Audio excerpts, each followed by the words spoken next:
नमो नारायण। कैसे मित्रों आप सभी। आज पेश है 24वां वेताल। एक अद्भुत कथा। वह रात किसी किसी राक्षसी के समान थी। शमशान में यत्र तत्र जलती हुई चिताएं ही मानो उस राक्षसी की आंखें थीं। ऐसी महाभयानक रात में राजा विक्रमादित्य फिर से सिसंपा वृक्ष के नीचे पहुंचा और वेताल को नीचे उतार लिया। फिर वह उसे कंधे पर डालकर मौन भाव से अपने गंतव्य की ओर चल दिया। कुछ आगे चलकर वेताल ने पुनः मौन भंग किया। राजन, बार बार की इस आवाजाही से मैं तो बिल्कुल ऊब चुका हूँ, किंतु तुम पर कोई फर्क नहीं पड़ता है। अब मैं तुमसे एक महाप्रश्न पूछता हूँ, इसे सुनो। दक्षिण पंथ में धर्मनाम नाम का एक मंडलिक राजा राज करता था। वह राजा बहुत ही सद्गुणी था। उसके बहुत से गोत्रज परिवारजन थे। उसकी स्त्री का नाम चंद्रावती था, जो मालवा की रहने वाली थी और वहाँ के एक संभ्रांत परिवार में पैदा हुई थी।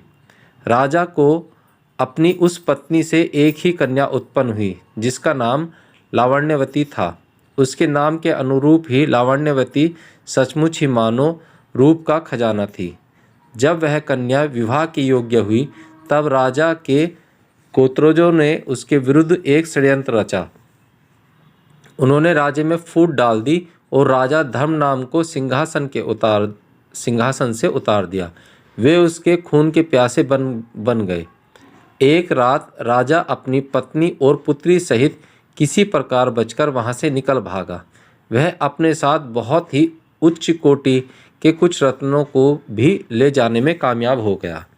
राज्य से निकलकर राजा अपनी ससुराल मालवा के लिए चल पड़ा। पत्नी और पुत्री के साथ जाता हुआ जब वह विंध्याचल पर्वत के निकट पहुंचा, तो रात हो गई। किसी प्रकार वह रात उन सब ने उसी जंगल में काटी और भोर होते ही पुनः आगे बढ़ पड़े। वैभव और ऐश्वर्य में पले बड़े होने के कारण उन्होंने कभी पैदल सफ़र नहीं किया था, अतः उनके पांव कांटों से छिल गए थे। इस तरह चलते चलते वे एक भीलों के गांव में जा पहुँचे। उस गांव के भील चोर लुटेरे थे। धन के लिए किसी की भी हत्या तक कर देना उनके लिए मामूली बात थी। वस्त्र और आभूषण पहचानने वाले राजा को दूर से ही देखकर वे उन्हें लूटने के लिए अनेक प्रकार के अस्त्र हाथों में लिए उनकी ओर दौड़ पड़े। उन्हें देखकर राजा धर्मनाम ने अपनी स्त्री और कन्या से कहा, ये मच्छे पहले तुम्हारे ही ऊपर आक्रमण करेंगे, अतः तुम दोनों तुरंत वन में जाकर छिप जाओ। राजा के ऐसा कहने पर भय के कारण रानी चंद्रवती अपनी कन्या को साथ लेकर तत्काल वन में चली गई। कुछ देर उपरांत ही वह लुटेरे भील राजा के पास पहुंच गए और अपने अस्त्रों से राजा पर टूट पड़े। राजा ने अपनी समस्त शक्ति से उनका मुकाबला किया। उसने अपने तीरों से अनेक लुटेरों को मार गिराया, पर अंततः लुटेरों ने उस पर सामूहिक रूप से आक्रमण किया और उसे मारकर उसके शरीर के समस्त आभूषण उतार ले गए। दूर वन में छिपी हुई रानी और उसकी पुत्री ने यह दृश्य देखा तो प्राणों के भय से वहां से भाग निकली और दूर के घने जंगल में चली गई। उस जंगल में एक सरोवर के समीप वृक्ष के नीचे बैठकर वह दोनों विलाप करने लगी। इसी बीच उस वन के निकट रहने वाला घोड़े पर सवार कोई राजा आखेट करने के लिए अपने पुत्र के साथ उधर आ निकला। उस राजा का नाम चंद्र सिंह और उसके पुत्र का नाम सिंह पराक्रम था। धूल में उभरे हुए उन माँ बेटी के पदचिन्ह देखकर चंद्र सिंह ने अपने पुत्र से कहा, हम दोनों इन सुंदर और उत्तम रेखाओं वाले पद चिन्हों का अनुसरण करते हुए आगे बढ़ते हैं। ये चिन्ह अवश्य ही दो महिलाओं के हैं। यदि वे स्त्रियां हमें मिल जाएं तो उनमें से एक को तुम ब्याह लेना। पिता की बात सुनकर उसका पुत्र सिंह पराक्रम बोला, उन स्त्रियों से उसके छोटे छोटे पैर हैं, मैं उसी के साथ विवाह करूंगा। अवश्य ही वह स्त्री कम उम्र वाली है और मेरे योग्य है। दूसरी बड़े पैरों वाली से आप विवाह कर लेना। पुत्र की बात सुनकर उसका पिता बोला, तुम यह कैसी बातें करते हो पुत्र, तुम्हारी माता को मरे अभी कुछ ही दिन तो बीते हैं। वैसे योग्य गृहिणी खोकर अब मुझे किसी और की कामना कैसे हो सकती है। इस पर उसके पुत्र सिंह पराक्रम ने उत्तर दिया, पिताजी आप ऐसा न कहें। मैंने जिस स्त्री के पश्चिम देखकर उसे अपने लिए पसंद किया है, उसे छोड़कर दूसरी स्त्री आप अपनी भार्या अवश्य बनाएं। आपको मेरे प्राणों की सौगंध। फिर दोनों पैरों के निशान देखते हुए आगे बढ़ने लगे। जब वे दोनों विलाप करते हुए उन माँ बेटी के निकट पहुँचे तो दोनों स्त्रियां सहमकर चुप हो गईं। उन्होंने उन बाप बेटे को भी लुटेरा ही समझा था, लेकिन जब राजा ने उन्हें अपना परिचय देकर निर्भय होने के लिए आश्वस्त किया, तब वे दोनों को अपने घोड़े पर बिठाकर अपने महल ले आए। महल में पहुंचकर उन पिता पुत्र में आपस में यह वार्तालाप हुआ कि अब इन स्त्रियों के साथ विधि पूर्वक विवाह कर लेना चाहिए।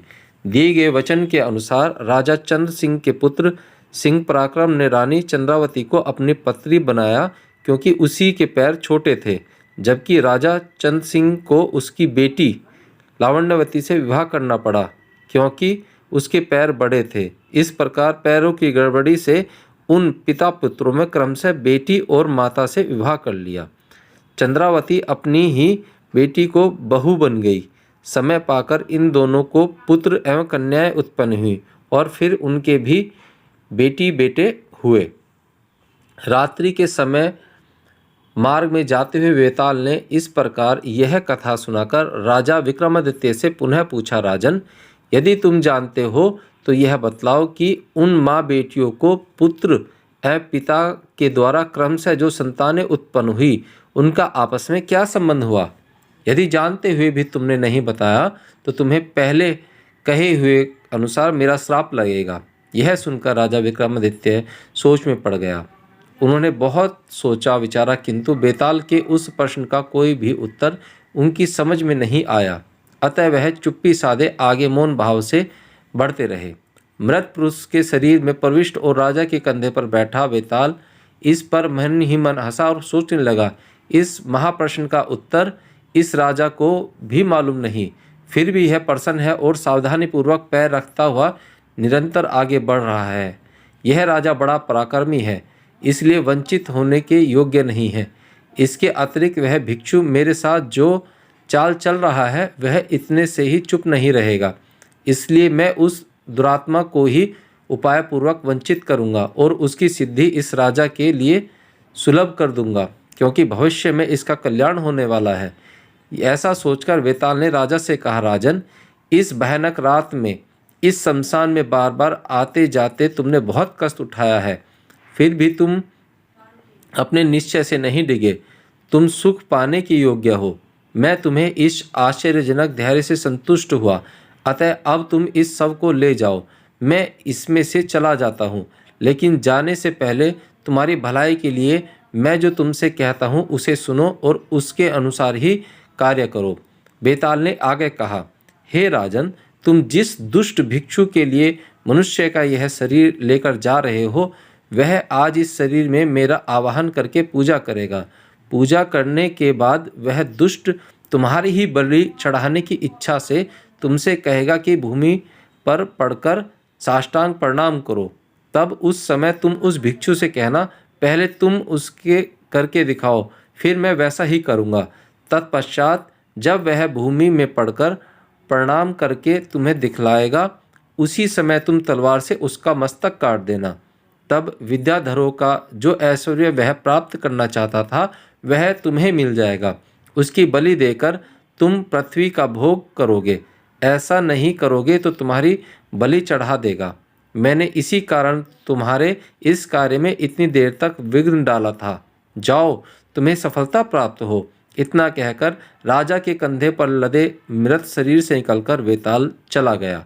बेताल की बातों से प्रसन्न हुए राजा विक्रमादित्य भी उस सब को लादे लादे वट वृक्ष की ओर चल पड़ा, जहां उस भिक्षु ने उसे पहुंचने के लिए कहा था।